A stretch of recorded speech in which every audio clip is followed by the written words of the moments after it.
UEFA calls for removal of European Super League court case judge.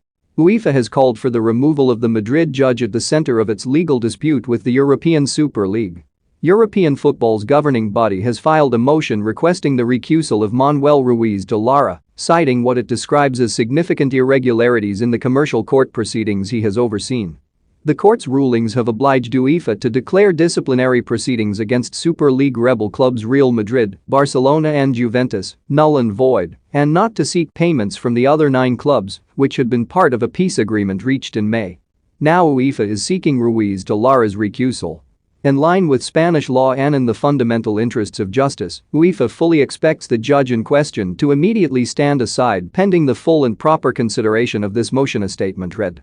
UEFA also said it would make a formal appeal to a higher court, the Provincial Court of Madrid, Court of Appeal, against the commercial court's judgment. UEFA will continue to take all necessary steps, in strict accordance with national and EU law, in order to defend its interests, and most importantly those of its members and all football stakeholders, the statement concluded.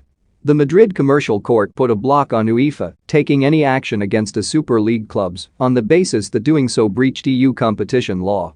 The European Court of Justice will ultimately decide whether or not to uphold the Madrid ruling. If it does, the consequences for European football would be seismic. A ruling is not expected until next year at the earliest. UEFA's stance on the Super League, which was formally launched in April but quickly collapsed, has not altered, but it has had no option but to comply with the Madrid ruling. It sees the league as a threat to the European sports model of open competition, and that its existence would threaten UEFA's ability to distribute revenue in an equitable way.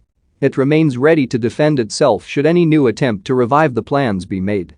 Those behind the Super League say the idea is not dead, and it is understood it is working on an open format for the future, having acknowledged the closed nature of the original league made it deeply unpopular among supporters in particular. The Super League holdout clubs are all involved in this season's championship.